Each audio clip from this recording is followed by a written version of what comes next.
In a world with an overkill of sports podcasts, two men are brave enough to make one more. A show where topics are endless and brackets are king. Fan stream sports and the Rink Brothers invite you to help make decisions of a lifetime. Where the choice between Fruity Pebbles and the DuckTales theme song can change the course of human history. Sports has a new face. Podcasts have a new enemy. And the world has new heroes in March Chadness.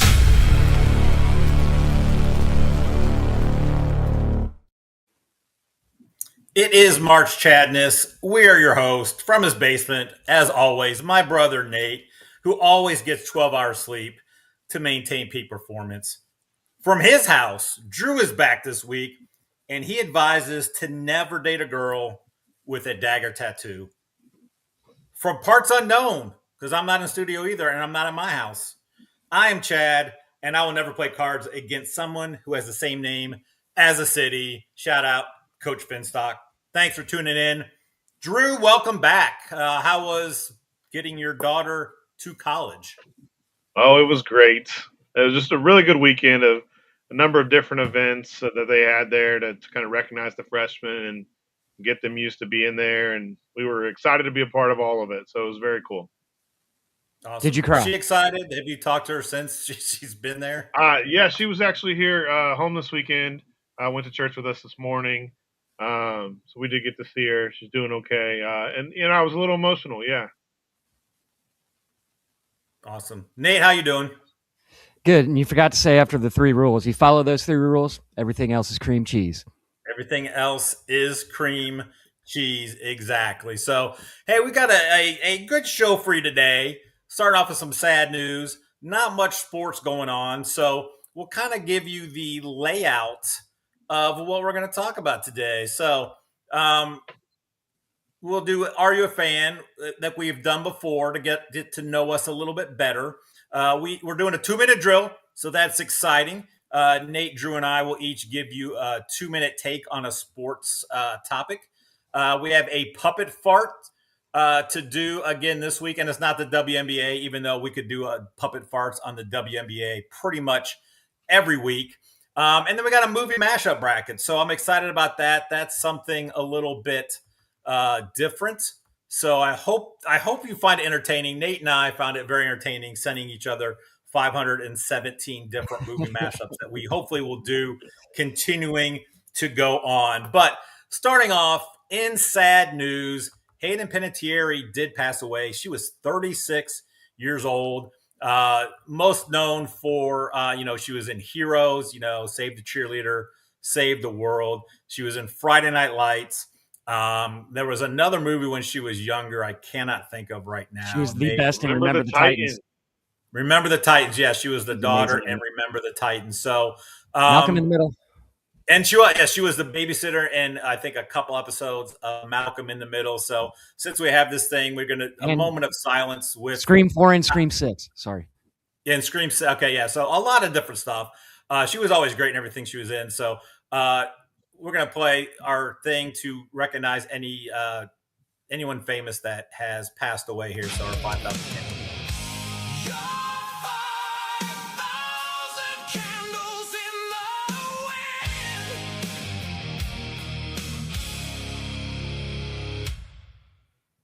All right, so I think there may be something later on. We'll talk more about her. I don't know. I keep getting rumblings. There's going to be a special report later on in the show. So can we bring up that on Heroes? When she was on Heroes, she did often babysit MVP favorite and future friend of the podcast, Pete Crow Armstrong, because his parents were that was crazy that I did not know that she babysat him. But his mom, obviously, and I think Pete Crow Armstrong's dad was also an actor or in Hollywood. They were both too. on Heroes. Nuts. Yeah, that is nuts. So let's get things started here. It's been a minute since we've had it. So we're going to do Are You a Fan? I'm a fan. I'm a fan. I'm a mighty big fan. I'm a fan. I've realized I got so many different drops and stuff for today. So Are You a Fan? It's something we're doing, a sports talk show fans, but are you a fan to get to know us better? Because we still haven't even had this show on for a year. Um, just different topics to see if we're fans. Nate and I probably know a lot about each other since we are brothers. But Drew, not knowing us very well, but sometimes some things could surprise you, like some Uncle Sam news or something like that Nate did not know about. Santa Claus. Exactly. So let's start off with: are you a fan of the card game Euchre? Nate. Yes, we grew up playing it. Love it. I hate that nobody in my family knows how to play. I don't get to play very much, but yeah, at the Welsen house, it was big doings. We'd have multiple tables. Winners keep moving up, losers keep moving back, and we'd do it for hours upon hours. I absolutely love Euchre, and I'm sad I don't get to play it enough. Yeah, it was big at the Wells house. So my birthday, like they had 4 or 5 tables, and if you win, you moved up. It got big time, especially after the Pabst Blue Ribbons were flowing Yeah. with all the uncles and grandparents and stuff. So as kids, I didn't really play it then, and I didn't really play it until I was in college, and a buddy of mine introduced it to me, and I absolutely love it as well. I think it may be my favorite game ever, not just card games. Again, I don't play it that much. My wife will play occasionally, but we haven't played it in a while. I think Adam has gotten into it now. Adam and Elena play it. So I'd like to get doing it again because I just miss it. Drew, are you a big Euchre guy? Yeah, I love euchre. My wife doesn't care for it. My kids don't care for it. So, like you guys, I don't get to play very often. But growing up, I would play. My dad had a really good friend named Rick who came over, and he was he was kind of like my uncle, just not through blood. And we would play euchre. I was the oldest of the 4 kids, so it was my mom and dad and Rick and then me, and so I got to play. And I'll never forget, he would always, when he cut, it was either he cut thin to win or thick because it rhymed with Rick. There you go. All right, we'll have to get the 3 of us and then someone else to play euchre. We'll just get a Lennox euchre party going. So excellent. I'm glad everyone likes euchre. It is. Do you remember when we found out at the Jessens house that in the dining room area with the mirror behind them, you'd sit somebody there so you could cheat and see their cards? Cheating's allowed. Sounds like a Grandpa Welsen play there. All right, let's go to a different. Huh? It's funny, Chad. So our former pastor Peyton had come up from the South and he had never played euchre. Okay. And so I actually taught him to play. And I found out years later, like he was quite the cheater at euchre. So big table talker, and I was like, I did not teach him that. He not teaching.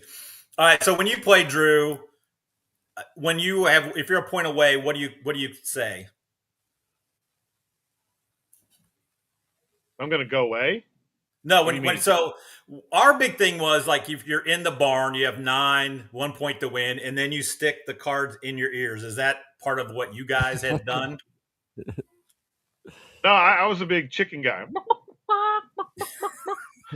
In the barn. In the barn. Okay, that's cool. It's amazing. So much fun. All right, let's go to a different game, a newer game. Drew, you brought this one up, so let's talk about pickleball. Drew, are you a fan? So I don't think I would just roll up to a park to play pickleball with strangers. My daughter played tennis all through high school, so she is adamant that she will never, ever play pickleball. She just hates the idea of it. There are pickleball courts pretty close to her dorm at school, and we're like, oh, you could go out. No, I'm never going to do that. But my younger daughter does like it. I would be happy to go out and hit with her. We hit one time. We didn't actually play a game. And I think if I had some friends that wanted to do it, it would be something that was active, that wouldn't be as active. But I couldn't see myself doing it regularly. What I didn't realize is that it was created in like 1965. Wow. It just like didn't get popular until later in the 2000s. 2 guys, I think in Washington, just got some ping pong paddles and like a badminton net and messed around with it. But yeah, I would play if I could play with my kids or with my friends, but not something I would go do just for myself. I got you. Nate, are you a fan of pickleball? I've never played, and they just keep opening up places around here. Like by Lunkin, there's this huge warehouse that is just pickleball. All the tennis courts that were by the driving range, by the cottage, those are all now pickleball courts. So I've spent so much time making fun of people playing pickleball that I can't. I don't want to play it because I'm afraid I'll like it and I'm afraid I'm going to be good at it. And then I can't be a pickleball guy. I got to change the way I dress. I got to get rid of the tattoos. I can't be a pickleball guy. So we may never know if I like it. No, I've never played. I have pickleball paddles and balls in the trunk of my car because Adam would play and the kids would all play. I don't know. It seems like it's like this generation's racquetball. It seems a little weird. I'd rather just play tennis. I don't like it because, again, the pickleball courts popped up like Dollar Generals pop up. They are just popping up everywhere. And I think they got to have there's got to be at least a pickleball court in like a 10-mile radius. The other thing I don't like is I don't play basketball anymore, but it seems like it's taken over like the Y gym. So now it's like there's less time for pickup basketball, which is an actual sport, unlike pickleball. And I heard Charles Barkley was talking about this, that the pickleball injuries, he was talking to like some doctor friend, are huge because it's not like it's like old people play it, but it's still pretty active because Drew's like, it's basically it's just a smaller court, but you're still doing like tennis moves and that kind of stuff. So a lot of older people like my age are out there being active and they're lunging and stuff. And there's a lot of knee injuries or falling. So the doctors love it because of all the injuries. So be careful if out there playing pickleball. But I'm not a fan. Like if my kids want me to play, like I'm like Drew, I would go play. But again, I'm not going to go out and seek it out. I think it's kind of lame, like racquetball was lame. So what's crazy, Chad, is like, so when I was looking it up this week, I guess it's named after pickle boats, crew, like rowing in college. They would have like the competition, and then all the leftover people that didn't get to like be on the crew team, they got to be in the pickle boat, and they got to be like this extra race. And I was like, well, that's weird. So I learned this week at school from a teacher that apparently in middle school now we're playing fifth quarters of football games. And I was like, what is that? And he's like, well, we play four quarters, like with all the regular kids. And then the kids that don't get to play like at all, we play a fifth quarter. And like the cheerleaders don't cheer, and sometimes the refs don't even stay, but that way they get to play. And I was like, what are you talking about? A fifth quarter? What? That's a whole nother. That's a whole nother thing. I got a lot. I did not know that. I did not know this either. It was news to me. What's wrong with our society today? Like a fifth quarter. Okay, this isn't upward. All right, last one is the bench Castle. because then everybody's like, you're a fifth quarter guy. A fifth quarter. You know? Whatever. I'm gonna start using that as a slam on somebody. You're so fifth quarter. You're a fifth quarter guy. So I brought up White Castles. I love White Castles. They're so good. I have not had White Castles for a long time because of what it does to my insides. And my wife's like, you are not allowed to be having White Castles and come into the house anymore. So I don't think I've had a White Castle in probably like 15 to 20 years. I loved it. There's great stories of Dave and I going and getting each a 10 case of White Castles. Dave finished his. I finished 9. There was one left. I didn't want to be that guy that couldn't finish it. And I'm like, man, I don't know if I can do it. And luckily, Dave's dog, Bob, was this little dog, came up and grabbed the White Castle off my plate. So I've loved Bob since then. So he saved me from having the defeat. And then we decided one time we were playing some video game, wanted to get something to eat, went to White Castle. We each got 5. And then I don't know why we thought, and White Castles to Dave's house is maybe a 5 to 7 minute drive, if we could eat all the White Castles before we got back to his house. So I'm shoving White Castles in his mouth while I'm eating it. And we did it, and we were all excited. And then we got back inside. I was like, well, that was kind of dumb because we ate them all so quick. And so I love White Castles. They're the perfect size, everything about it. So Nate, I'm pretty sure you're a White Castle guy. Yeah, I had some last night. There was the horseshoe tournament at the cottage last night, and that's what they had. So I was eating White Castles last night. Yeah, they don't do to me what they do to Aiden. We've pretty much banned Aiden from having them because it's rough for like that's why I can't. A good day. It's like you need to be in the other room for a while. But yeah, I love me some White Castle, and I love the onion chips. Those things are awesome. And the White Castle fries no longer only come in one size, which is nice. And they do have good breakfast. I don't know if you've had the breakfast sandwiches, but they're good. I'm not. No, I don't think they had breakfast the last time I was allowed to have White Castle. So, Drew, do you like White Castle? You know, if we were at a thing and you got White Castles, I would eat some for sure. I can't imagine. I can't think of a time in my life that I ever went to White Castle for White Castle. Like I've had it if someone got it. And in Grove City, the White Castle is right next to the Roosters. And so I'm like, if I'm going to drive over there, I'm just driving to the next parking lot. And I'm going to have some Roosters. So yeah, White Castle, not my favorite, but I would eat it if you had it. I gotcha.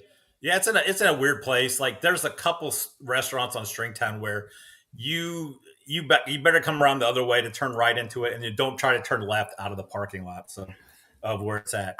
All right, we're gonna do a new segment called 2 Minute Drill. So there wasn't much going on in sports right now. We're gonna be talking college football next week, and then we'll be knee deep, head first NFL from here on out, which I'm excited about. So I thought we could each give a 2 minute drill, 2 minutes on any sports kind of topic you want today. So, Drew, since you were not here last week, I'll let you go first. And if I can get you full screen, we'll get you full screen. And Drew, give us your 2 minute drill today. All right. My guy, Tony Romo, is getting a raw deal. So if you haven't heard, Tony Romo was arrested at the end of July for OWI, operating while intoxicated, up in Wisconsin. He was actually pulled over for passing by the Gore, which I didn't know what that was. And apparently it's like the triangular, like striped section when you're getting on or off the freeway. And so he passed someone on the Gore, and he got pulled over for that. And then there's a whole video that's been released. If you watch the video, which I've watched a number of times, he's very agreeable. I mean, he multiple times apologizes, says, I'm sorry if he didn't think he was doing something right, which when he's doing the field sobriety test. Even says, like, hey, I'll do what you want me to do. In the video, there's a chance that he might be intoxicated.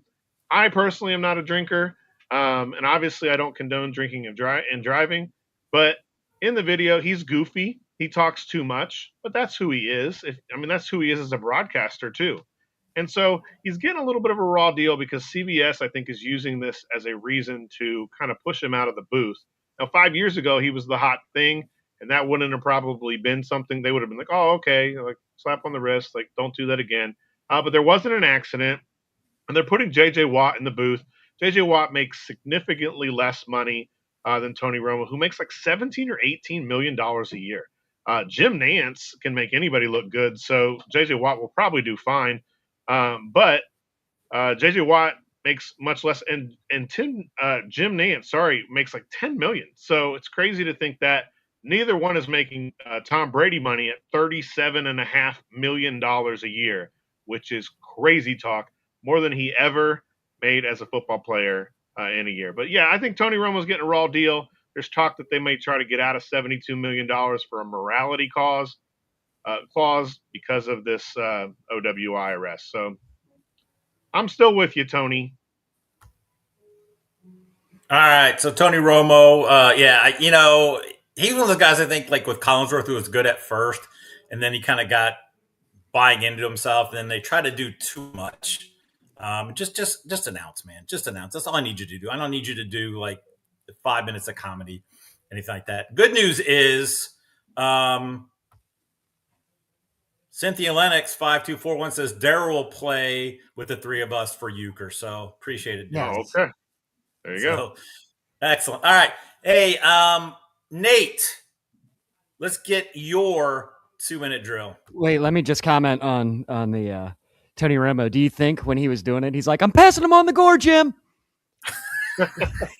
It was improper passing, which he did a time or two in his career. So exactly. And just think if this was a domestic abuse charge, he could probably play for a team, so he could still have work. But just goes to show what they prioritize there. Okay, I'm ready.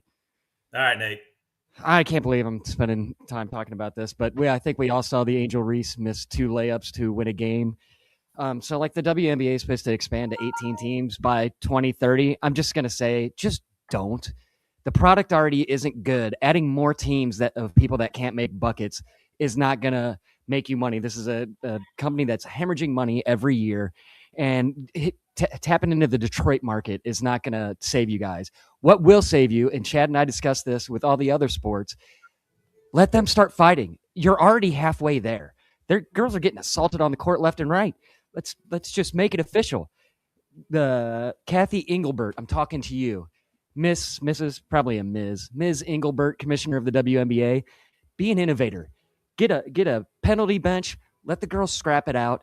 You will get butts in seats, and your ratings will quadruple, quintuple, octuple. Drew, what is it for 10? A doctuple? I don't know. You will be printing money. Just do it. Be the first one to do it. That's all I got. Let them fight. Excellent. I totally forgot about that. If you go back and listen to one of the episodes we did, how we could change, what we would do to change to better the four major sports. Hockey wasn't too much, but the other ones was like, just let them all fight. Give them all like the hockey rules. Let them fight for a little bit and then break it up. I love it, Nate. Let them fight. People and we discussed UFC. it will cut down on the domestic abuse with all these athletes. And people will probably watch. Like if you're looking like, dude, let's see if Caitlin Clark can hold her own against some of these people. I would watch it 1,000%. Exactly. I still probably would not. So the only time I'd watch is if I'm in there trying to keep Angel Reese from getting 10 rebounds in a game. They definitely don't need to expand, though. Like most leagues don't need to expand. No. There's probably too many teams in a lot of these professional leagues. You can't fill with all these good teams, so most of them could lose teams. Yeah, and we had talked about that before you joined us, Drew, on the show, where baseball should go back to 24. Basketball definitely should go back to 24. Like if you eliminated the entire Brooklyn Nets roster except for Michael Porter Jr., it's not affecting the sport at all. It's probably going to make it better. So we had talked about that. I think football's kind of perfect, kind of where it is. Because again, you've seen teams go for the last to first and stuff like that. So yeah, everything, they're never going to shrink anything. Though. No. So, all right, let me do mine. This is a weird one because I wasn't sure what I was going to do. And then I'm like, I think I want to go back to sports when there weren't replays and challenges. I know we want to get everything right. I know it sucked when the Detroit Tigers pitcher way back when got a raw deal. He should have the perfect game. They called the guy safe. I know the what started it all then too was the Rams Saints no call on the obvious and blatant pass interference call. But I kind of like, I just would like stuff to just happen. We're going to get to the point where there's going to be like a called third strike. A team thinks they win the World Series, and then the challenge goes, and it's going to be a ball, and then the other team wins it. It's going to be crazy. Or someone's going to call a ball the other way, and then they challenge, and then you're waiting for a few seconds to watch the thing, and then the challenge comes up, they win. Basketball is ridiculous. Under 2 minutes was bad enough in basketball as it was, but now it's like, oh, did it go off his finger? Let's review it. And then the team, like, if you're going to review it, the teams can't have another timeout, basically. And then you're 2 minutes watching like every angle. Oh, it came off his finger. Just play the games. Just play the games. And then, because what we're missing in sports talk is being able to be mad about how a ref screwed a team over. That's what we're missing with these challenges and stuff. Everything is so perfect now that we can't do it. But I'm just tired of it because it just, the flow of the game is bad. And it just, read the challenge flag, just all of it, just play. Refs are going to screw up. That's why we kind of love the sports, I think, so we can yell at refs and be mad at refs. I just kind of want all that stuff to go away, and let's just get back to where the human error of the officiating is just part of the game, and you deal with it. So that's kind of where I'm at. I don't know why. Call me an unk, but I don't know. I'm kind of tired of it at this point. Yeah, I'll never forget the joy I felt when Dez caught that ball against the Packers, and then they reviewed it. Said he didn't catch it. He caught the ball. Right. Exactly, because now it's like slow, like again, and then you get mad at the refs for getting it wrong. It's like, well, they're not there looking at 9 different angles in slow-mo frame, and then like, oh, this blade of grass, you can't see the white. Like it's just, let's just go back to just let them play on that. All right, and speaking of kind of ridiculous stuff, we haven't done this in a while, and I'm excited because this is the first time we get to review the new thumbnail. Here it is. Enjoy it, all of you watching online. Why did it not pop up? Can we get the puppet farts? Listen, this is I don't know why the puppet fart's not coming up. We'll play the I puppet see farts it. music. It's up on our Oh, screen. there we go. It's on my screen now. All right, let's do some puppet farts. It's time to use some logic. It's time to set things right. It's time to drop some knowledge on these puppet farts tonight.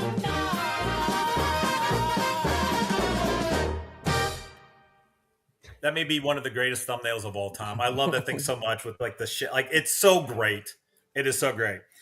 We can all weigh in on this because I had seen where, and I sent it to you guys. My wife sent it to me. It's like, is this as stupid as I think it is? And it was. So there was someone posted online. It was a whole big thing. They had a backdrop, a table with hats, balloons.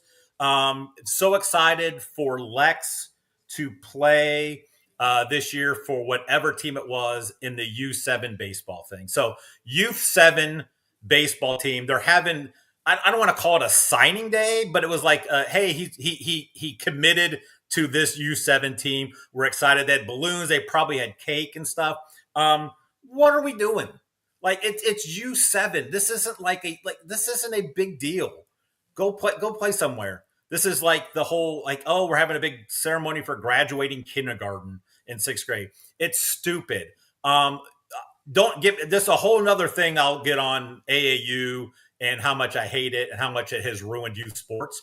But this is just like, why are we having a signing day type deal for the kid? He's probably like sits the bench. Who knows? Even if he's the best player, what are we doing for these kids? I hate it. It was stupid. It's ridiculous. You look like a fool. Dad, what are you doing? He looks like he's probably a coach and thinks his kid's going to end up being like the next Paul Skeens or something like that. Nate, are you a big fan of the youth sports signing day for kids that don't even have hair on their legs? No, it's ridiculous. And it's basically, I feel bad because it's like, they're basically celebrating the end of their kid's childhood because travel ball is just going to consume them. It's like, childhood's gone. Remember this moment. I mean, that's the thing is less than 0.5% of kids that play travel ball go to the pros. And it's like, it is. I feel like it's almost a celebration of our kid's childhood's gone. He's just going to play baseball forever. And he'll remember it when he's selling tires one day. Like, Drew. Yeah, I mean, this kid's probably in 2nd grade. Like, who's excited about a 2nd grader in their sports? Unless you've like developed and you're just like this most amazing athlete, you're bigger than everybody else. Like, you're in 2nd grade.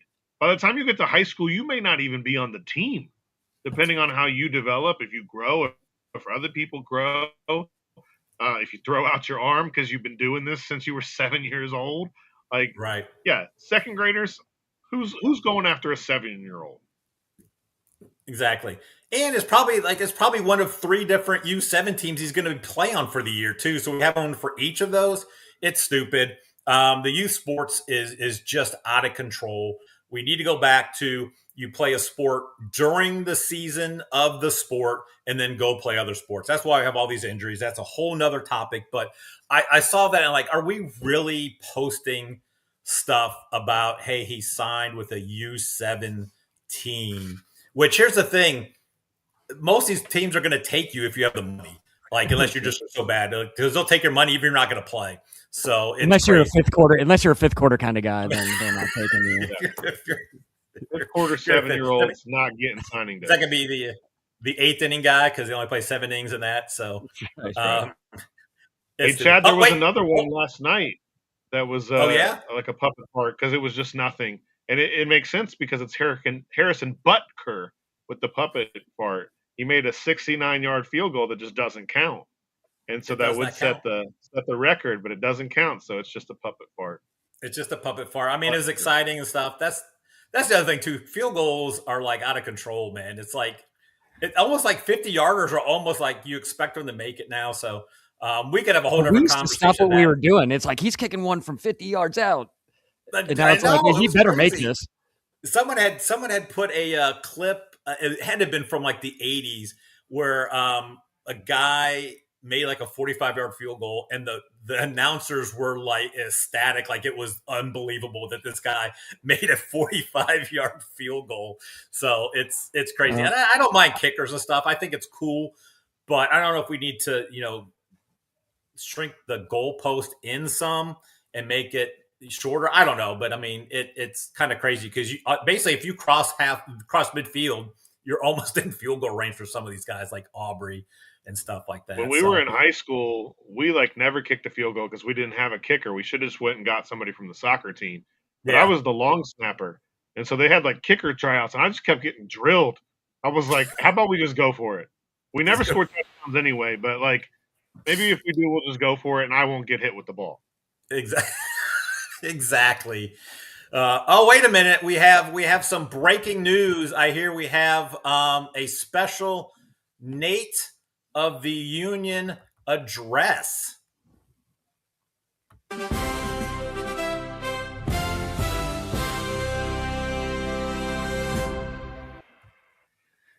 All right, Nate. Yes.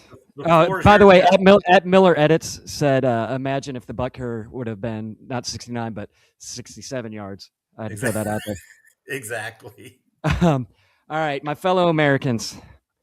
Guess what? Hollywood's killing people again. The Hayden Panettiere is just tragic. 36, and it was just months after her talking about some tragic things that happened to her in Hollywood right around when she turned 18. And is it a coincidence that she dies a couple months right after that? Maybe if this was the first time or maybe even the second time. But I mean, we're talking Hayden Panettiere, Isaac Cappy, Stanley Kubrick, Corey Haim, Anthony Bourdain, Rochelle Trachtenberg, Anne Heche. And now it's just becoming a pattern. Now, do I honestly think that there's some Hollywood henchmen going around and killing these people and making it look like overdose or natural causes? Of course I do. But even if I'm wrong, if these people are dying of substance abuse problems, a lot of them have substance abuse problems because they had to endure years of sexual abuse while everybody turned a blind eye because nobody wanted to lose their job. So either way, Hollywood has blood on their hands. So can we just start agreeing that a good majority of the people in Hollywood are probably bad people, and we shouldn't be relying on their opinions on things such as morality or religion or politics? And I don't know how Hollywood keeps getting away with this. They get a pass that nobody else does. You know, you get a handful of videos of bad cops being bad cops, and it's awful. But everybody's like, oh, all cops are scumbags, defund the police. But we have endless accounts of pedophilia and sexual abuse and rape in Hollywood, and nobody's boycotting movies. We're all like, hey, when's the next Avengers coming out, fellas? I bet it's going to be super duper. They just keep getting a pass. But I'm not going to boycott movies either, so I don't know. I don't know what the answer is. I will tell you what I think a good answer is if you are a parent, especially the parent of a little girl, but if you are a parent at all, do not let your kids get into acting. Keep them as far away from Hollywood as humanly possible, unless you can be there every second of every minute of every day. And even then, I wouldn't suggest it because then you're just around the element. And, you know, you dance with the devil long enough, you don't change him, he changes you. And if you're an attractive young woman with aspirations of acting, maybe consider a different career path. May I suggest basketball? The WNBA is expanding to 18 teams, and you don't even have to be good. Seriously, just start practicing like an hour a day. If you're just half decent and don't look like a dude, the sky is the limit. Sure, you won't make Hollywood actress money, but your chances of being raped are substantially lower. And I'm all about quality of life. That being said, God bless you all, and God bless America. Thanks, Nate. Yeah, the Hollywood is crazy. Like Sarah and I talked about, I don't know who as a parent would allow their kids into this, but I think a lot of it is the parents want the stardom for their kids so they can have the money and then be like, look at my kid and brag on them and that kind of thing. But I know it's just all like Hollywood, politics, the stonecutters run it all.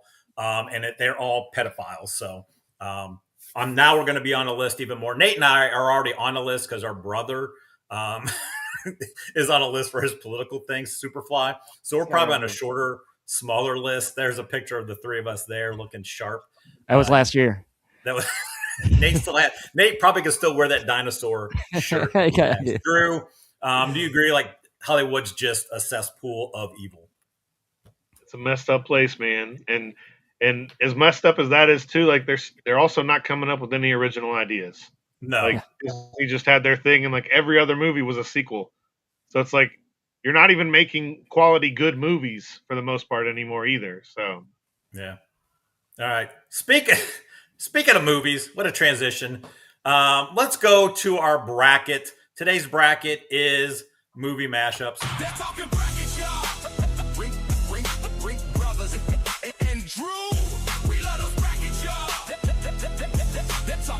brackets, y'all. We love those brackets, y'all. All right, so the movie mashup. I saw someone talk about like mashing up two movies, and it didn't do like what we're doing, but it was kind of a fun idea. And I'm like, ooh, this could be something for the show. And I sent it out to you guys. You guys seem to be excited. Nate and I, like in our just he and I thing, like sent like we probably did send about 100 different movie mashup ideas. So hopefully this goes well. Hopefully it's entertaining enough, and we'll bring it back. We already have stuff set for like an entire like horror movie mashup one. I think I've got like one side of the bracket could just be like Dirty Harry ones. So if you want to know what a movie mashup is, this is the thing. So it's taking two movies and taking their titles and mashing them up. So like Schindler's Bucket List, you've got Schindler's List and Bucket List, and it made a movie Schindler's Bucket List. And because I love ChatGPT and I love doing these things, I made a movie poster on it. Same thing with There Will Be Blood Sport. So that's kind of the idea of what we are doing today. And so we have 16. We're just going to do 16 of them because if it goes well, we just want to do stuff. Plus, I've got little blurbs of what the plot of these new movies are going to be. So I'm excited. I know Nate's excited. Drew, are you excited? Or are you a little nervous? I live in a state of excitement, Chad. Obviously. Miller Edits is really excited. He cannot stop. Miller Edits is excited. He's just going nuts. Miller Edits is on the comments. So, yeah, my wife actually sent me a screenshot of that too. She's like, "What is this?" Who did? My wife sent me a screenshot of all the comments.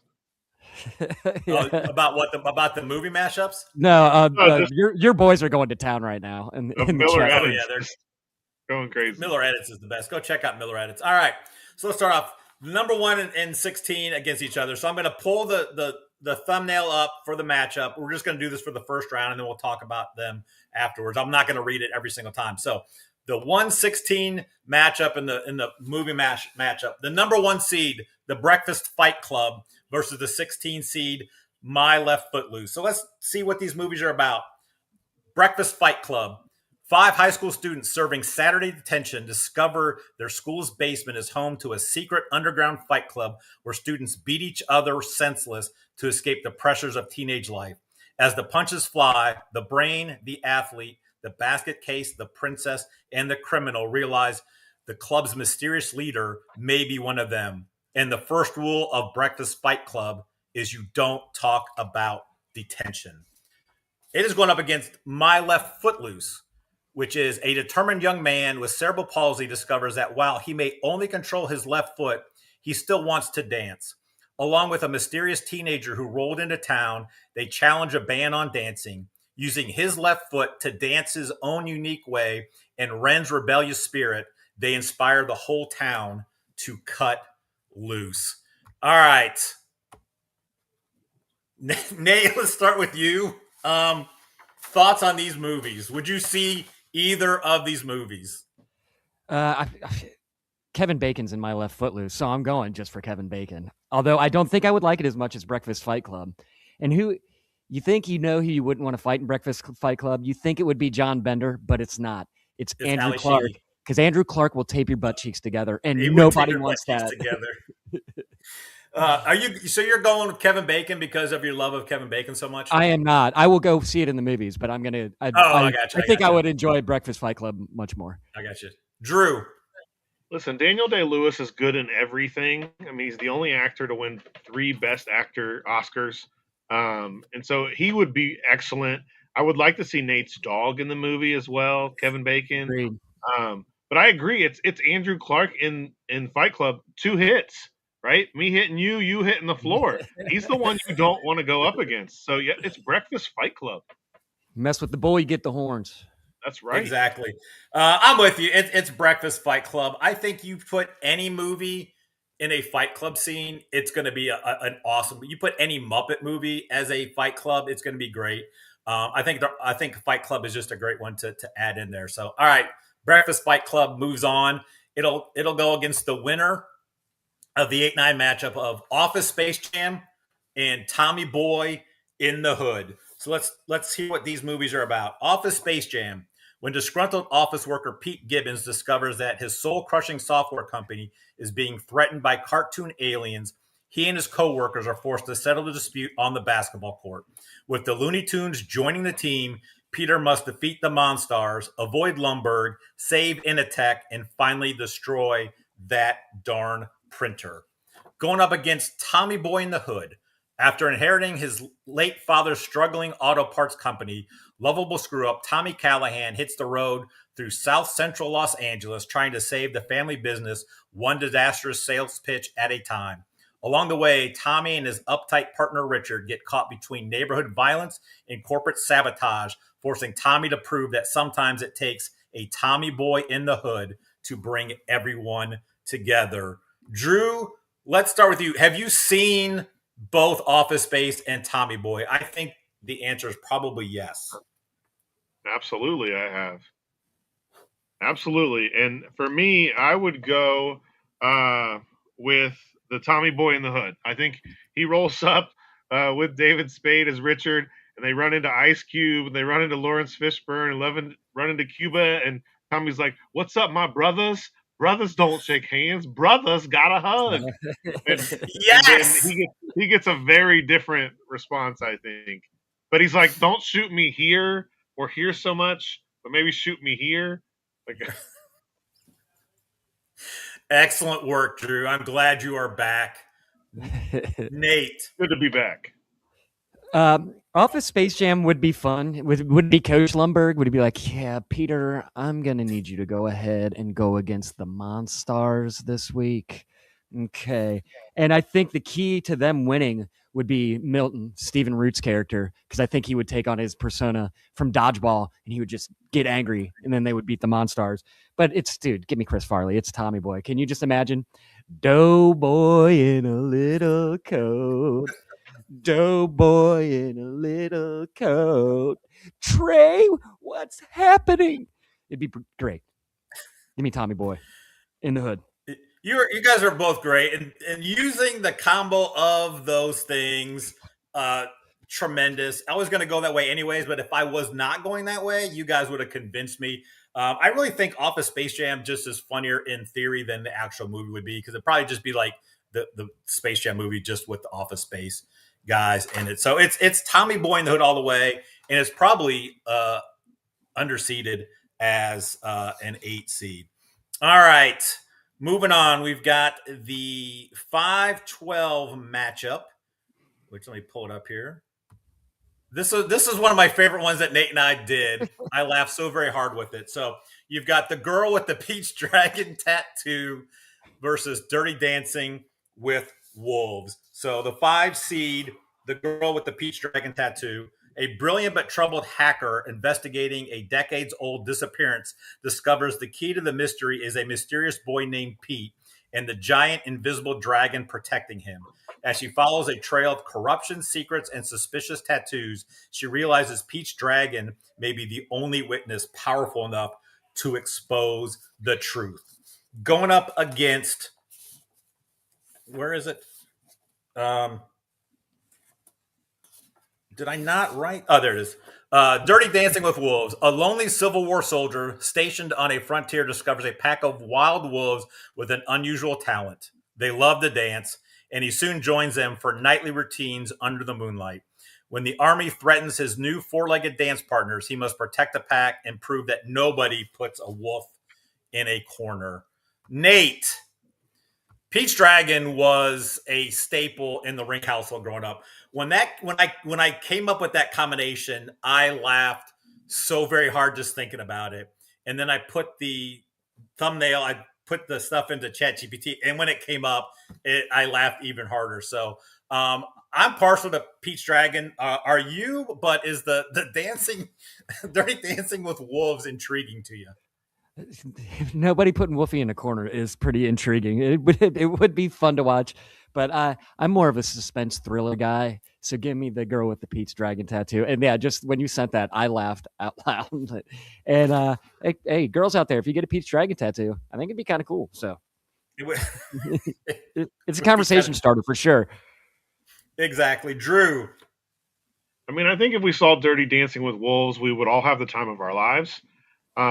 But I think it's the girl with the Pete's Dragon tattoo. But I hope that they cast Pete Davidson as the Pete, and there's not an actual invisible dragon. He's just hallucinating the whole time that there is a dragon, and there's not actually one. So I would go with that. The girl with the Pete's Dragon. Awesome. I was gonna go. Dragon Yeah, tattoo.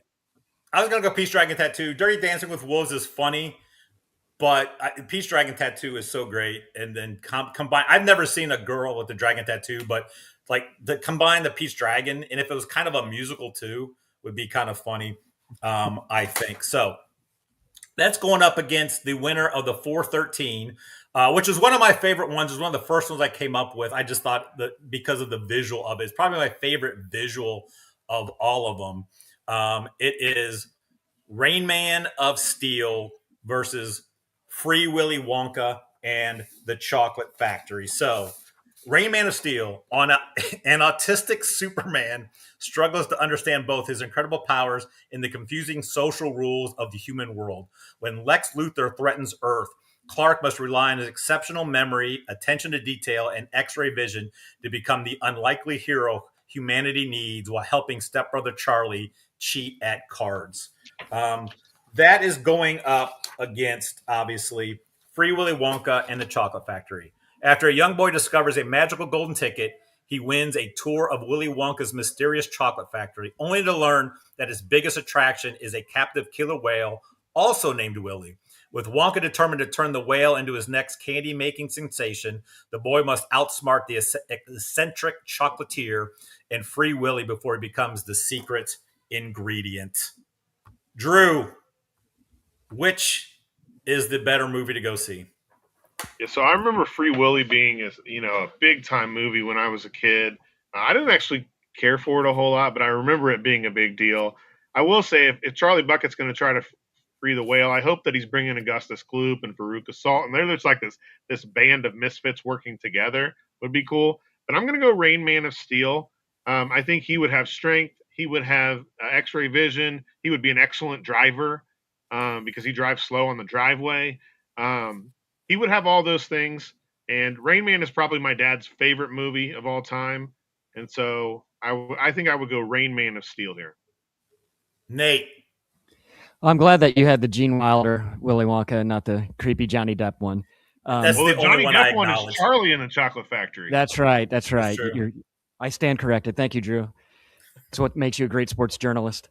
I would like to hear a line like the snozberries taste like whale blubber, but no, it's Rain Man of Steel because not only would he be a good driver, he's definitely a good flyer. Yeah, Good. Son of Jor-El. Yeah, Lex Luthor, grab my neck, squeeze real hard. Kmart sucks. Give me Rain Man of Steel. Yeah, as much as I would love to see like them I think the kids still get killed off, but I think it's like they confuse Augustus Gloop with the whale, and somehow that happens, and something crazy like that happens. It's Rain Man. That was my favorite one. An autistic Superman who like he gets his suit ripped, and he can only get the underwear at Kmart. The fact that he's got to go save the world, but Wapner's on in like 5 minutes, so that's the big dilemma. Does he save? Like no, he's going to watch the People's Court. He has Lois to. Lane, or does he go watch Wapner? I think that is must see movie there. So that moves on. All right, down in the lower part of the bracket, let's go with the 314. The Toxic Avengers, not just the Toxic Avenger, but the Toxic Avengers against West Side Toy Story. So the Toxic Avengers. When the Avengers are knocked into a massive vat of toxic waste during a battle, Earth's mightiest heroes emerge as grotesquely mutated, radioactive versions of themselves with bizarre new powers. Now, the Toxic Avengers must learn to work together in their horrifying new forms while stopping the villain responsible for turning superheroes into super mutants. Going up against West Side Toy Story. When Andy's toys split into rival gangs, Woody leads the Slinks and Buzz commands the Taters as they battle for control of the bedroom through elaborate dance-offs and plastic street fights.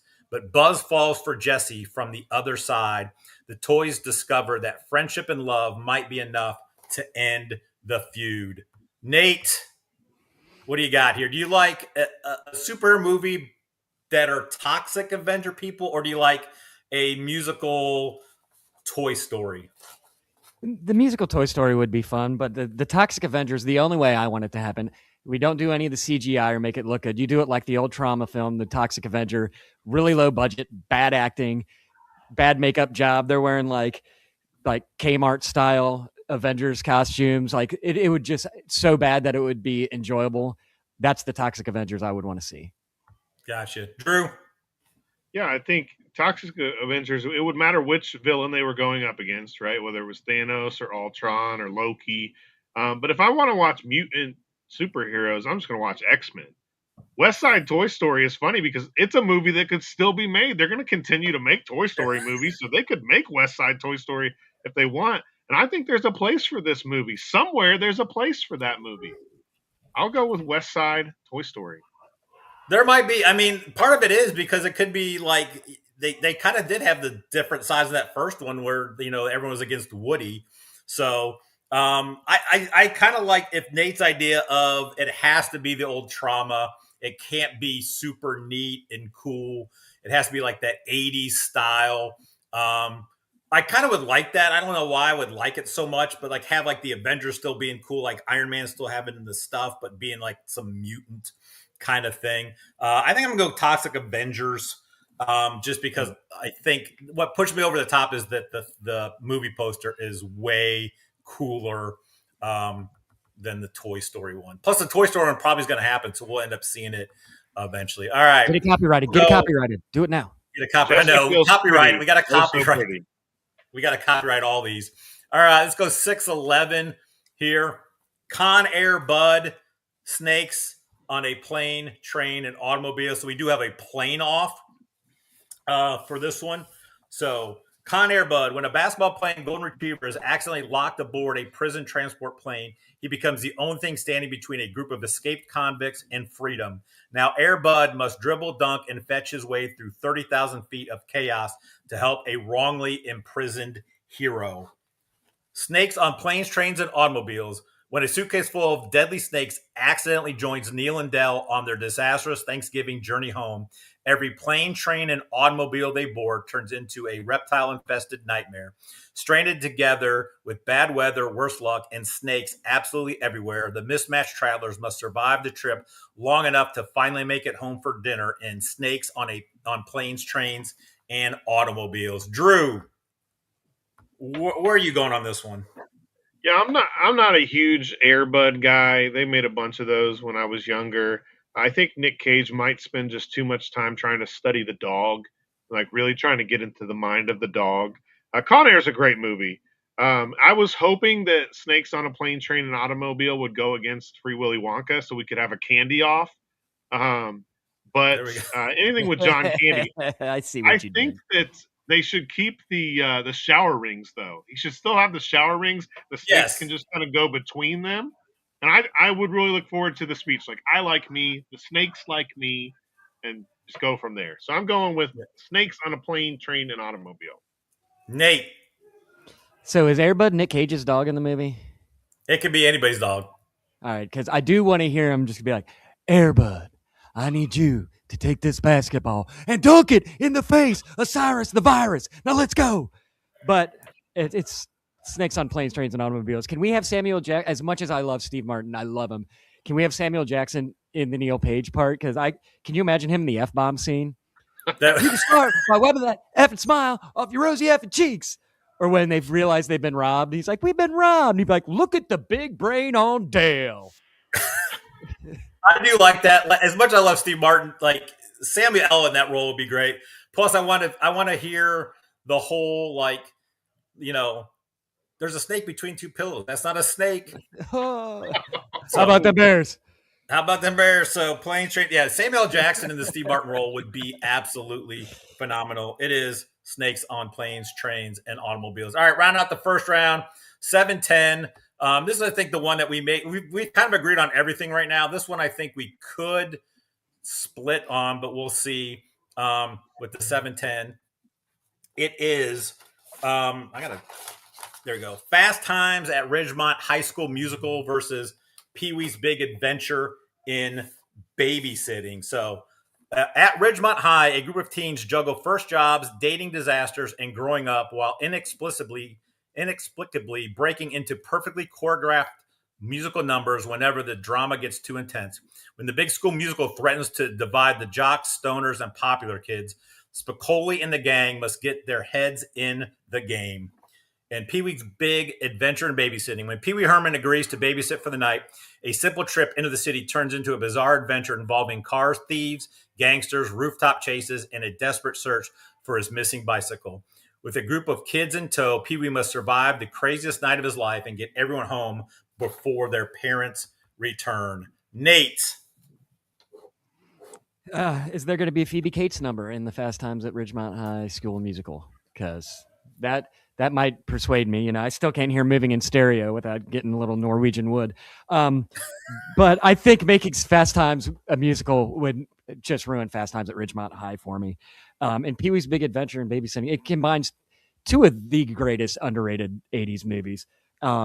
I would love to see that. Tim Burton has to direct it, of course. Yes. And instead of like the tow truck guy in Adventures in Babysitting, can it be Large Marge? It'll be Large Marge. Yeah, Large Marge has to be in it instead of the tow truck guy who's like Thor. It'd just be Large Marge. Yeah. Drew, I want Pee-wee. Are you on Pee-wee's or are you doing the Fast Nate Times? went Pee-wee. Is that right? Nate went Pee-wee? Correct. Nate went Pee-wee. Okay. Yeah. So, I mean, as I'm thinking about the Fast Times at Ridgemont High musical, think about the songs we could get. There'd be a song about Mr. Hand. There'd be a song about Doesn't Anybody Knock Anymore.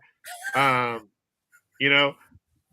I'm curious to see what happens because I want to know, are we all in this together? Because, Chad, I'm going to go Pee-wee as well, but are we all in this together? The Pee-wee one is interesting. It'd be fun because I love Nate and I love Pee-wee's Big Adventure. It is I love that movie so much for the absurdity. Dave and I will always be like, Nate, sometimes, if you have something to share with the rest of us, amazing, Larry. Amazing. I was gonna go Fast Times. I like the songs and just having that as a musical would be kind of funny. I think Pee-wee's would have been more just very similar to the original movie, which is fine because it's great. And I didn't care who won this one, so we are not all in this together. And I zagged. I got my Beastie Boys Spicoli van shirt on that says Aloha Mr. Hand on it, and I went against the movie. Sorry. That's all right. It's fine. It's good. So Pee-wee's Big Adventure in Babysitting moves on. Final one in the first round. The 2 versus the 5. This is actually probably my favorite movie poster of all of them. Even more than Rain Man. Rain Man one's cool. This one is just phenomenal. When Nate sent it to me, I was in the car. I was laughing so hard. It's the number 2 seed is Mighty Joe Dirt going up against Planet of Gilbert Grape. So yes, it is an ape off. So let's see what these movies are about. Joe Dirt, a mullet sporting gorilla abandoned by his family as a baby, travels across America in search of the parents who left him behind at the Columbus Zoo. Along the way, the lovable ape encounters bizarre characters, gets into ridiculous trouble, and discovers that sometimes the family you're looking for has been there all along. And it is going up against Planet of the Gilbert Grapes. After crash landing on a mysterious planet, trying to escape his family life, a severely disabled young boy discovers a terrifying world ruled entirely by intelligent apes who all look, dress, and act exactly like his brother, Gilbert, and Dr. Zaius. So, all the apes will be Gilbert, except Dr. Zaius has to be in it. Drew, do you have a lean either way in this matchup of apes? Yeah, I'm not sure I would want to see either one of these movies, to be honest. But I really struggle with the Planet of Gilbert Grapes because I feel like this one's a little bit more of a stretch, whereas a lot of these are a nice before and after with the words. We've got Planet of the Apes and What's Eating Gilbert Grape. Like it's a weird title to me, whereas it's not like Rain Man of Steel. Is young Charlize Theron going to be in Mighty Joe Young? I mean, I think I'm going to go Mighty Joe Young. Deer You go Mighty Joe Dirt. Mighty Joe Dirt. Yeah, sorry, Mighty Joe Dirt. Nate. Yeah, give me a gorilla with a mullet going, you're going to stand there owning a fireworks stand and tell me you ain't got no gut busters, no crap flappers, honky ladders, whisker biscuits, Husker doos, Husker don'ts, cherry bombs, nipsidazers, with or without the scooter stick, or one single whistling kitty chaser. It's Mighty Joe Dirt. By the way, I do that anytime we drive by a fireworks stand, so I have it committed to memory. Yeah, the Planet of the Gilbert Grapes is just one of those one of those cheesy ones. I just like, I would throw it in there because I don't want to put all the. We have some pretty good movie mashups later on. I didn't want to put all these great ones in here, so it's Mighty Joe Dirt. Just I just want to see Joe Dirt as a gorilla. It could be the exact same movie, just with gorillas playing every part. Yeah, I am all for that, and I would tune in for that. All right, so let's go back around. We're not going to show the thumbnails anymore. So we have Breakfast Fight Club versus I put like abbreviations on these, and now I'm not like Tommy Boy in the Hood. So Breakfast Fight Club, Tommy Boy in the Hood. Drew, where you at? Oh, this one's tough because these are good movies. Breakfast Club and Tommy Boy are probably my brother's two favorite movies of all time. I love Chris Farley so much, but I think there's just so much to be had with the Breakfast Fight Club. I think some of the same iconic lines can be in there. Like, I hear in the basement there's a ruckus. Can you describe the ruckus? Like, we don't know what it is down there. I think I'm going to go Breakfast Fight Club. Gotcha. All right, Nate. Is Simple Minds doing the theme song for the Breakfast Fight Club? You know, don't you talk about Fight Club? It'd be catchy, but no. Give me Chris Farley in the Hood. Come on. Yeah, this is a tough one because I think I think Breakfast Fight Club is the better movie. Although Tommy Boy in the like putting Tommy and Richard in the hood and that whole kind of thing, you know, having it be funny, but then also the drama of it is pretty great as well. This is tough for me. I think I want to go Breakfast Fight Club because if you want to throw in what the plot line said of like, who started the Fight Club, was it probably the janitor guy? Is one of the guys like playing like is just imagining it? Like the whole thing you can do with that with Fight Club and Breakfast Club. I think I like the intrigue of that. I would still go and watch Tommy Boy in the Hood several times because Chris Farley is amazing.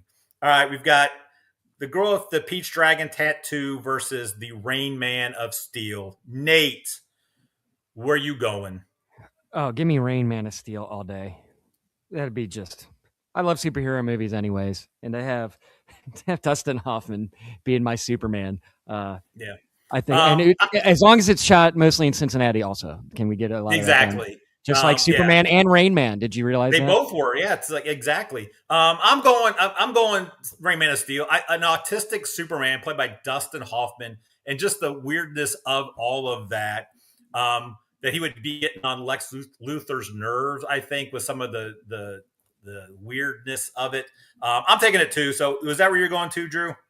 That's where I was going. Yep. All righty. We've got the Toxic Avengers versus Snakes on Planes, Trains, and Automobiles. Drew.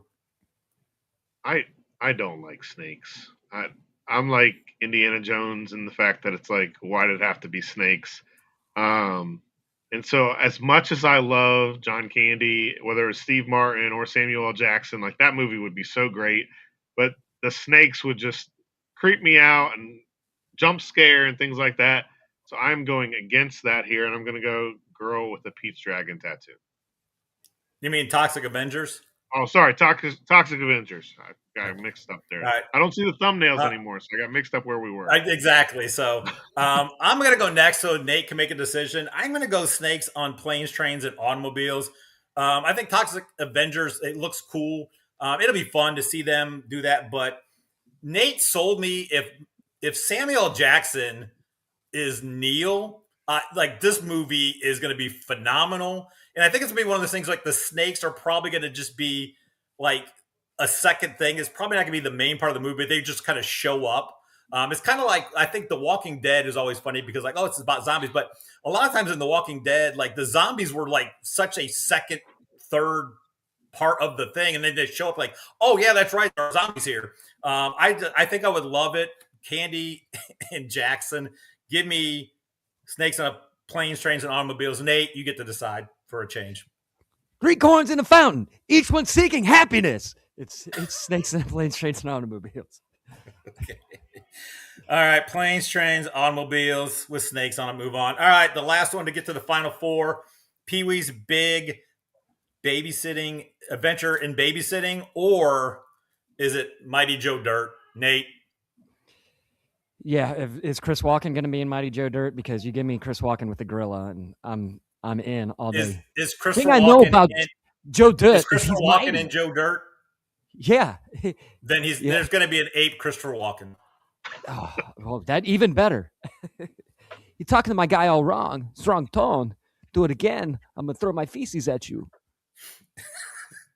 Drew, are you going Mighty Joe Dirt again? Or are you taking Pee-wee? No, it's Pee-wee. You know, when they get captured by the Lords of Hell, he's like, I say we let him go. And I want to see Pee-wee sing the Babysitter Blues, right? And could he do the Babysitter Blues with his shoes doing the dance? Exactly. And I want them to end up in the basement of the Alamo. So it's Pee-wee for me. This is another tough one. That Pee-wee would be great in that just Mighty Joe Dirt with gorillas. Like there may be nothing better to see something like that. So I'm going Mighty Joe Dirt. But again, all these in the lead 8, I think I would watch. I would pay to go see all these movies. So we need to get Superfly to work on generating CGI AI movies for all these, and we can make $1 bazillion. All right, so now we're down to the final 4. It's a quick one. We only had 16. I'm not used to having it so quick to the final 4. We've got final 4 of the number 1 seed Breakfast Fight Club versus the number 4 seed Rain Man of Steel. You have I think Planes, Trains was at that was like a 10 seed, wasn't it? I got to look back here. No, it was an 11 seed Snakes on Planes, Trains, and Automobiles against the 2 seed Mighty Joe Dirt. So let's go. Breakfast Fight Club, Rain Man of Steel. This is a phenomenal matchup. Where are we going, Drew? I'm going to go Breakfast Fight Club. I think that there are more storylines to incorporate into that movie, whereas I feel like Rain Man of Steel would just be specifically focused, and it would be great. It really would. But I think you could have a bunch of different things. All 5 of those characters, right, if they were in the Fight Club, they could all have their own kind of move sets and things like that. Plus, I would love to see a third mashup, and when Bender at the end raises his fist, Free Willy, goes over top of him just like he does in that movie. Outstanding. Nate and I did start doing like 3 movie mashups. I think we got to 5 movie mashup, which that's insane. Nate, are you going Breakfast Fight Club also? Yeah, once you started talking about it last round, what if Richard Vernon isn't even really there? It's just a figment of Bender's imagination. And also there would be a little more comedy involved in all the fighting too. I think it'd be a more fun watch. The Rain Man of Steel would probably be more like Man of Steel. It's like, is there still like a half hour left of this? Exactly. Especially if what's his name made it too. Like it's nuts. Was it Gunn that did that one or? I can't remember. As much as I think the Rain Man one is probably better as like a 20 minute short, because I think eventually all the autistic superhero stick is gonna get a little old. Where I think Breakfast Fight Club from start to finish is gonna grab you. It's so unbelievable. Probably Bob from Fight Club is in there too. Maybe make him the janitor. Meatloaf? So many, huh?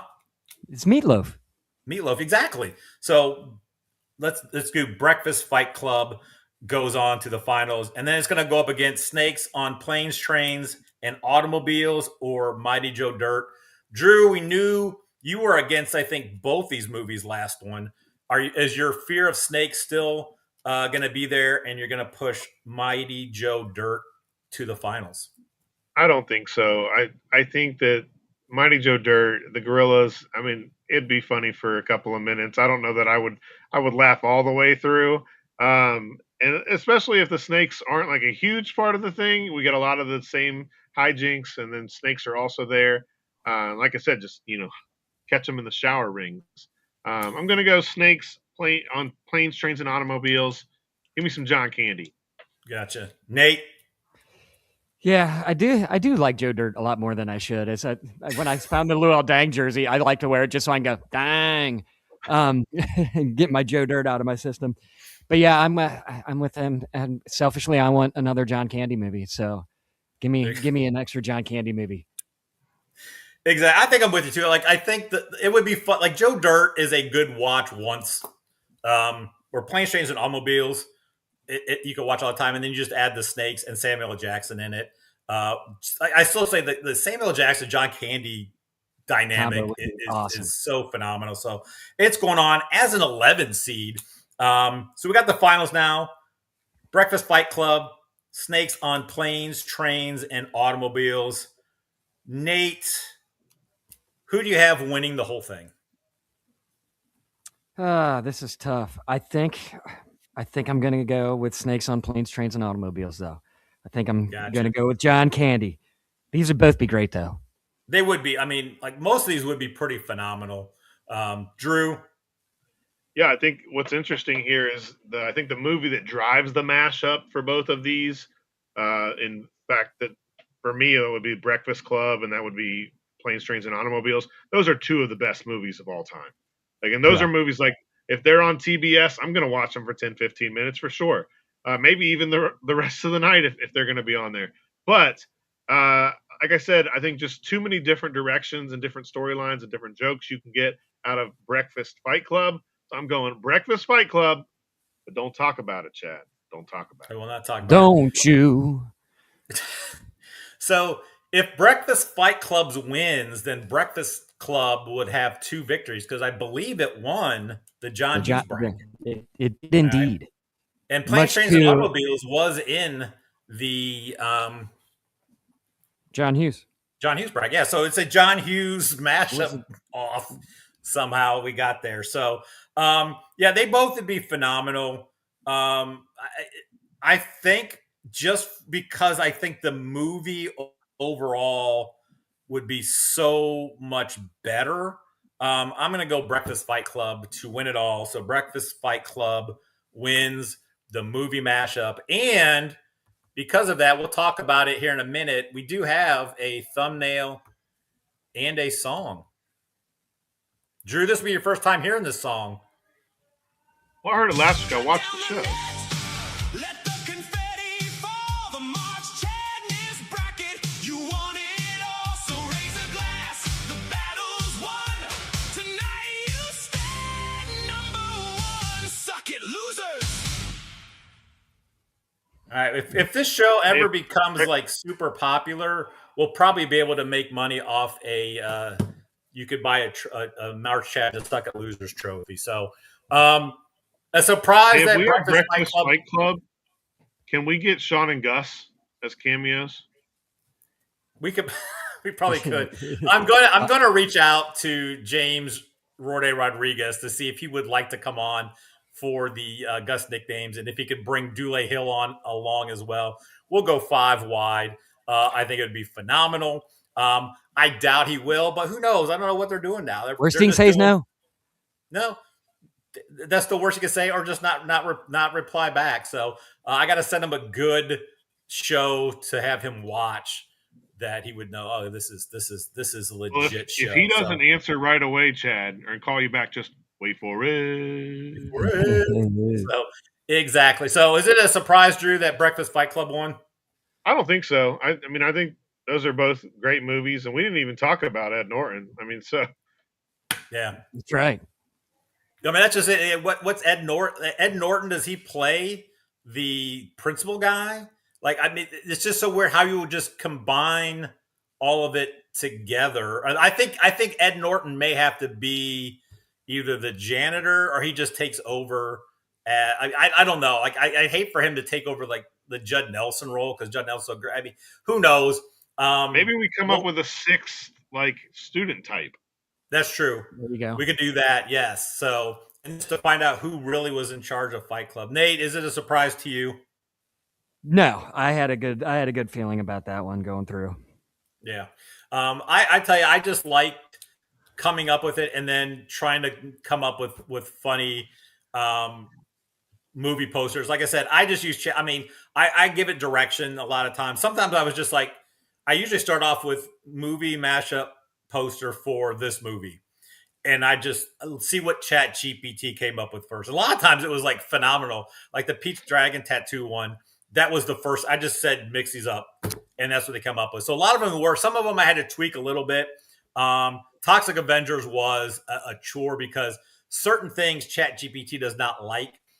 So if it's some sort of like innuendo, sexual content, it's not going to do that. If it's like the Avengers, Star Wars, anything like that, it's not going to even do it. So I had to work around it saying a superhero costume that is red, white, and blue with a star on it. And then it popped up with that. I'm like, oh, I think I found the workaround. And then I was like a costume for a superhero that is maroon and gold. And then made of iron. And so I worked around it there. So that was the one I was most proud of because it took me so much longer to do.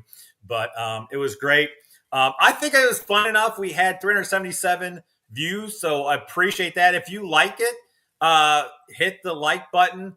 Comment if you would like us to do more of these. We have enough. I can do one of all mashups with a horror movie. I could give you a sneak peek spoiler alert. Ernest Saves Sleepaway Camp, you know. I'm excited for that one. So Cujo I'm Dirt. excited. The horror one we could do later on in October. Although it would give us two mashups in the same No, we'll save that for the next one.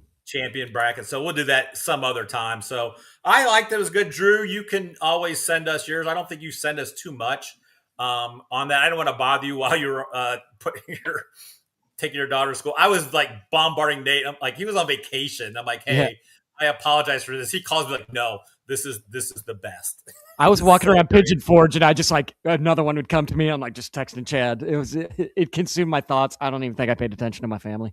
Exactly. Yeah, between getting her to school and then that was my first full week of school. So that's right. My mind was in a lot of different places this week, but yeah, so that's good. So we're back at running backs next week. Yeah, so I'm excited because from here on out, sports talk is going to be huge. We're going to be talking top 25 college football. I may have a guy that has a vote on both the college top 25s for football and basketball to be able to come on the show. He used to be part of FanStream Sports, so I might be able to get him on, talk about his vote, what he thinks about the upcoming college football season. So we'll be talking college football big time next week. We will look ahead to the NFL, and then we'll be full-fledged NFL and college football is all we're going to be talking about. With the NFL, a lot we're going to do. We will preview each week. So we'll be coming on before Sundays. We need to figure out what time and days we're going to do that. We may record and do it to drop it on Saturday, but because we're going to have Nate, Drew, and I are going to pick 5 games a week. It's going to at least be the Sunday Night Football and Monday Night Football games. We all have to pick those 2, but then we'll be able to pick 3 other games that we want just straight up, and we'll monitor that throughout. We also will just preview the week. We'll kind of go over Thursday Night Football, what happened, preview the week as well. So I'm excited about the sports talk coming in. And then in the middle of that, it's going to be college basketball season. And that's always exciting. So I think these are going to be some big time shows where the sports talk's going to probably be 45 minutes, which I'm excited about. This is just the summer. It just is trying to pick and choose, and you can only talk so much baseball each week. I don't want to talk WNBA again ever. Yeah, there's only so much WNBA that I can tolerate. I don't want this to be a WNBA show. So I do like it. I appreciate it. You guys zigging and zagging that we could not be in studio this week. So my son had to go get surgery on his leg. He got it pinned at work. He had a rod put in. So helping out here a little bit today with some of the stuff that he needs and everything like that. So Drew, glad to have you back. We will do, the upcoming, what it looks like the next 4 weeks for the bracket. Looks like we will do the best NFL running backs of all time. Nate and I did the quarterback one earlier in the shows. They were going to do cookout foods because we will be coming up on Labor Day weekend. I will be down in Cincinnati on Labor Day weekend, like I always am, hanging out with Nate and his fam. Labor Day Liam. Comic book characters after that, the best comic book characters, and then movie soundtrack songs. So songs from movie soundtracks. We could figure out which one is the best. So you guys start thinking about that, putting your list together. We'll get that done. Nate, always great talking to you. I'll see you here in a couple weeks. Drew, glad to have you back. Sorry I missed you at church. Welcome back, Drew. Today. Good to be back. It is. And it'll be interesting with the NFL running backs, whether or not our own biases come into play, because there's a pretty good Cowboy and a pretty good Bear out there. Don't even bring Emmitt Smith up in this. He's that is going to be. Well, he's talking Herschel Walker, right? I mean, he led to a lot of success for the Cowboys. So it's going to be Marion Barber the third. Barbarian. Exactly. Hey, thanks a lot for watching, everybody. Tune in every week for our show. Appreciate everybody that is watching it. If I get this thumbnail up, is that thumbnail up? My computer is weird and running slow. Is that thumbnail up? It is. Yes. Excellent. All right. Come on, computer. It's wanting me to buy stuff. All right. Thanks, everybody, for watching. Tune in next week. We're here every week, hopefully forever. Appreciate everybody, and we will see you next time.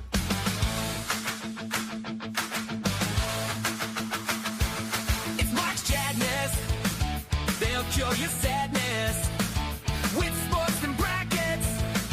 They'll bring the madness all year long, and this concludes their pod theme song. They're talking brackets, y'all. Does Barry Manilow know you rate his wardrobe?